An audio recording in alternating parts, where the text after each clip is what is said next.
Hello বন্ধুরা, রঞ্জিত অফিসিয়ালে রঞ্জিত বলছি। আজকের টপিক হলো চায়না টিভির ফুল শট আছে, কোন জায়গায় পজিশান শট আছে সেটা আমি বিস্তারিত এই ভিডিওয় দেখাবো। প্রথম 110 ভোল্টের লাইনটা আমি ওপেন করে নিচ্ছি, একটা রেজিস্ট্যান্স ওপেন করলাম। করার পরে আগে আমার পাওয়ার ট্রানজিস্টার দেখতে হবে, এবার প্লাস দেখতে হবে ট্রানজিস্টার বা অপটো কাপলারের ওখান থেকে অনেক সময় ভোল্টেজ ড্রপ হয় বা পাওয়ার। আমার এটা প্রবলেম আছে, পাওয়ার ড্রাইভ যে ট্রানজিস্টার আছে সেই ট্রানজিস্টারটা প্রবলেম।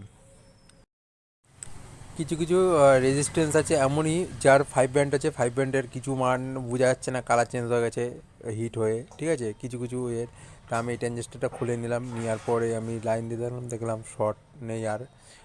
তারপরে আমি কী করলাম, মডুল লাগিয়ে 110 ভোল্ট রেডি করলাম, করার পরে আমি বোর্ডটা রানিং করলাম এমনি অবস্থায়। তারপরে আমি পিকচার টু দিয়ে দেখবো ছবি আসছে কিনা।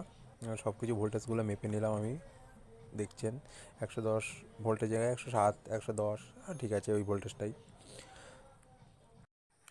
টোটাল ভোল্টেজটাই ওকে আছে। আমি এবার কি করো, পিকচার টুতে দিয়ে দেখে নিই, দেখে নিয়ে আপনাদের ছবিটা পুরো সবই ঠিক আছে। এখন যে পিকচার টিউটা, এটা 21 ইঞ্চি পিকচার টিউতে ইউজ করা হয়েছিল এই বোর্ডটা, আর 14-21 আপনার অ্যাডজাস্ট করতে পারেন, অসুবিধা নেই, অ্যাডজাস্টটা করা যায়।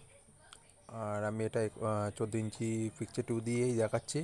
আর পুরো পুরো ভিডিওটা দেখলেন, আর যাদের এই ভিডিওটা দেখে যেটুকুনি যা কমেন্ট করারটা করবেন। আর কোন জায়গায় ভুল ত্রুটি, নতুন নতুন ভিডিও ছাড়ছি দেখাল হতেই পারে, এবার সেগুলো আপনারা ধরিয়ে দেবেন। আর এই দেখছেন পিকচার ছবি এসে গেছে। হ্যালো বন্ধুরা, ভিডিওটা যদি ভালো লাগে লাইক কমেন্ট শেয়ার সাবস্ক্রাইব করবেন। আর যেখানে প্রবলেম আছে বা বুঝতে অসুবিধা হচ্ছে